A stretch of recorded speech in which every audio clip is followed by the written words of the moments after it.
ഇനി ടെക് ലോകത്ത് നിന്നുള്ള വാർത്തകൾ.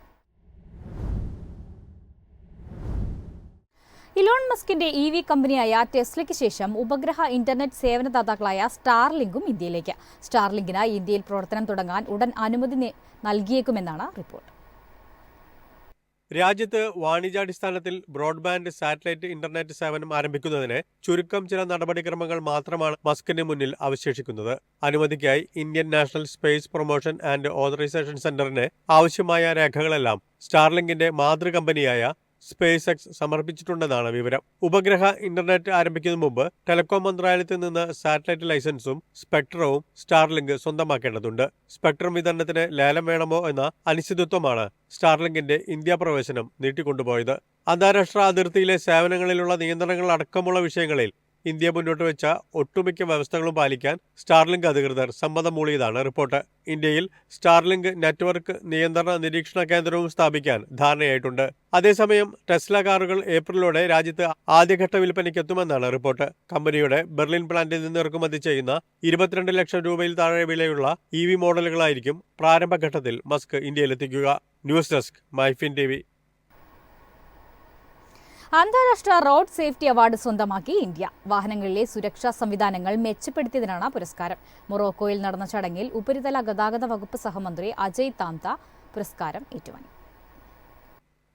ഇന്ത്യയിലെ വാഹനങ്ങളിൽ വരുത്തിയ സുരക്ഷാ സംവിധാനങ്ങൾ പരിഗണിച്ചാണ് ലോകത്തിലെ തന്നെ മികച്ച അംഗീകാരങ്ങളിലൊന്നായ Prince Michael decade of action road safety award ഇന്ത്യയ്ക്ക് സമ്മാനിച്ചത്. കഴിഞ്ഞ ഒരു പതിറ്റാണ്ടിനുള്ളിൽ കാറുകളുടെ സുരക്ഷ സംബന്ധിച്ച മൂല്യനിർണ്ണയം നടത്തുന്നതിനുള്ള ഭാരത് എൻഗ്യാപ് ക്രാഷ് ടെസ്റ്റ്, ഇരുചക്ര വാഹനങ്ങളിൽ ഉൾപ്പെടെ എല്ലാ വാഹനങ്ങളിലും ABS സുരക്ഷ തുടങ്ങിയ സംവിധാനങ്ങൾ ഒരുക്കിയതാണ് ഇന്ത്യയ്ക്ക് യോഗ്യത നേടിക്കൊടുത്തതെന്നാണ് റിപ്പോർട്ട്. 2030 റോഡ് അപകട മരണങ്ങൾ 50% കുറയ്ക്കുന്നതിനുള്ള റോഡ് മാപ്പ് തയ്യാറാക്കുന്നതിനായി മൊറോക്കോയിൽ നിരവധി രാജ്യങ്ങളിൽ നിന്നുള്ള പ്രതിനിധികൾ പങ്കെടുത്ത മന്ത്രിതല സമ്മേളനത്തിലാണ് അവാർഡ് പ്രഖ്യാപിച്ചത്. ഇന്ത്യയുടെ ഉപരിതല ഗതാഗത വകുപ്പ് സഹമന്ത്രിയായ അജയ് താന്ത അവാർഡ് ഏറ്റുവാങ്ങി. സ്വതന്ത്ര ക്രാഷ് ടെസ്റ്റ് സംവിധാനം ഉൾപ്പെടെ വാഹനങ്ങളുടെ സുരക്ഷയുറപ്പാക്കാൻ നിരവധി സംവിധാനങ്ങൾ ഇന്ത്യ ഒരുക്കുന്നുണ്ടെന്ന് അദ്ദേഹം പറഞ്ഞു. News desk MyFin TV. തദ്ദേശീയമായി AI അടിസ്ഥാന മാതൃക നിർമ്മിക്കുന്നതിനുള്ള 67 നിർദ്ദേശങ്ങൾ കേന്ദ്രത്തിന് ലഭിച്ചതായി റിപ്പോർട്ട്.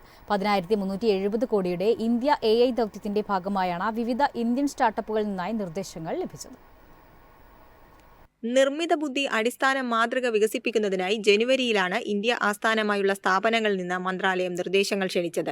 20 ലാർജ് ലാംഗ്വേജ് മോഡലുകളും ലഭിച്ച നിർദ്ദേശങ്ങൾ ഉൾപ്പെടുന്നുണ്ട്. ഇവ വിലയിരുത്തുന്നതിനായി ഒരു ഉന്നതതല സാങ്കേതിക സമിതി രൂപീകരിക്കുന്ന പ്രക്രിയയിലാണ് കേന്ദ്ര ഇലക്ട്രോണിക്സ് IT മന്ത്രാലയമെന്ന് ദേശീയ മാധ്യമങ്ങൾ റിപ്പോർട്ട് ചെയ്തു. സർവം AI, കോറോവർ AI, ഒല ഉൾപ്പെടെയുള്ള സ്ഥാപനങ്ങളിൽ നിന്നാണ് ലാർജ് ലാംഗ്വേജ് മോഡലുകളുടെ നിർദ്ദേശങ്ങൾ ലഭിച്ചത്. ലഭിച്ച മറ്റുള്ളവ പ്രത്യേക മേഖലകൾക്ക് വേണ്ടിയുള്ള സ്മോൾ ലാംഗ്വേജ് മോഡലുകളാണ്. അക്കൂട്ടത്തിൽ സ്ഥാനാർബുദ ചികിത്സയുമായി ബന്ധപ്പെട്ട് പ്രവർത്തിക്കുന്ന ആരോഗ്യ പ്രവർത്തകർക്കായി ഒരു കൂട്ടം ഡോക്ടർമാർ ചേർന്ന് നിർമ്മിച്ച മോഡലും ഉൾപ്പെടുന്നുവെന്ന് റിപ്പോർട്ടിൽ പറയുന്നു. പുറത്തുനിന്നുള്ള വിദഗ്ധരടക്കം ഉൾപ്പെടുന്ന ഉന്നത സമിതിയാണ് ഈ നിർദ്ദേശങ്ങൾ വിലയിരുത്തി തീരുമാനമെടുക്കുക. വരുന്ന 10 മാസത്തിനുള്ളിൽ ഇന്ത്യയും ലോക നിലവാരമുള്ള AI മോഡൽ അവതരിപ്പിക്കുമെന്ന് IT മന്ത്രി അശ്വിനി വൈഷ്ണവ് നേരത്തെ പ്രഖ്യാപിച്ചിരുന്നു. News desk MyFin TV. അശ്ലീല ഉള്ളടക്കം സംരക്ഷണം ചെയ്യുന്നത് സംബന്ധിച്ച OTT പ്ലാറ്റ്ഫോമുകൾക്കും സാമൂഹിക മാധ്യമങ്ങൾക്കും മുന്നറിയിപ്പ് നൽകി കേന്ദ്ര സർക്കാർ. നിയമവിരുദ്ധമായ ഉള്ളടക്കങ്ങൾ സംരക്ഷണം ചെയ്യരുതെന്ന് കേന്ദ്ര വാർത്താ വിതരണ മന്ത്രാലയം ആവശ്യപ്പെട്ടു. IT നിയമത്തിലെ ധാർമ്മിക ചട്ടങ്ങൾ കർശനമായി പാലിക്കണമെന്ന് OTT പ്ലാറ്റ്ഫോമുകൾക്ക് കേന്ദ്ര സർക്കാർ നിർദ്ദേശം നൽകി. പാർലമെന്റ് അംഗങ്ങളിൽ നിന്നും സർക്കാർ സംവിധാനങ്ങളിൽ നിന്നും ഉൾപ്പെടെ ഇതു സംബന്ധിച്ച പരാതികൾ ലഭിക്കുന്നതായി മന്ത്രാലയം ചൂണ്ടിക്കാട്ടി. പ്രായപൂർത്തിയായവർക്ക് കിട്ടേണ്ട ഉള്ളടക്കങ്ങൾ കുട്ടികൾക്ക് കിട്ടരുത്.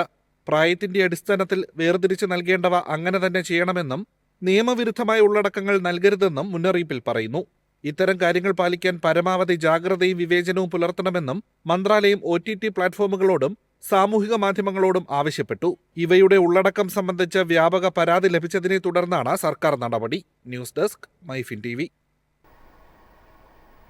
EPF അംഗങ്ങളുടെ ക്ലെയിമുകൾ UPI പ്ലാറ്റ്ഫോമുകൾ മുഖേന പ്രോസസ് ചെയ്യുന്ന പദ്ധതിയുമായി കേന്ദ്ര സർക്കാർ. ഫണ്ട് കൈമാറ്റം എളുപ്പമാക്കാൻ ലക്ഷ്യമിട്ടാണ് ഈ നീക്കം. പണം പിൻവലിക്കൽ ലളിതമാക്കുന്നതിനും ഉപയോക്തൃ അനുഭവം മെച്ചപ്പെടുത്തുന്നതിനുമായി തൊഴിൽ മന്ത്രാലയം EPFOയുടെ ഡിജിറ്റൽ സംവിധാനങ്ങൾ നവീകരിക്കുകയാണ്. വാണിജ്യ ബാങ്കുകളുമായും RBIയുമായും സഹകരിച്ചാണ് ഈ നടപടി. UPI സാങ്കേതികവിദ്യ EPFO പ്ലാറ്റ്ഫോമിന്റെ ഭാഗമാക്കുന്നത് വിദൂര പ്രദേശങ്ങളിലെ അംഗങ്ങൾക്ക് പിൻവലിക്കൽ പ്രക്രിയ എളുപ്പമാക്കും. UPIയുമായി EPF ലിങ്ക് ചെയ്തു കഴിഞ്ഞാൽ അക്കൗണ്ട് ഉടമകൾക്ക് ഡിജിറ്റൽ വാലറ്റിലൂടെ ക്ലെയിം തുക എളുപ്പത്തിൽ നേടിയെടുക്കാം. പദ്ധതി നടപ്പാക്കുന്നതിന് EPF രൂപരേഖ തയ്യാറാക്കി കഴിഞ്ഞു. ഫീച്ചർ അധികം വൈകാതെ UPI പ്ലാറ്റ്ഫോമുകൾ അവതരിപ്പിക്കാനാണ് നീക്കം. ഇതു സംബന്ധിച്ച് നാഷണൽ പേയ്മെന്റ് കോർപ്പറേഷൻ ഓഫ് ഇന്ത്യയുമായി EPF ചർച്ചകൾ നടത്തിവരികയാണ്.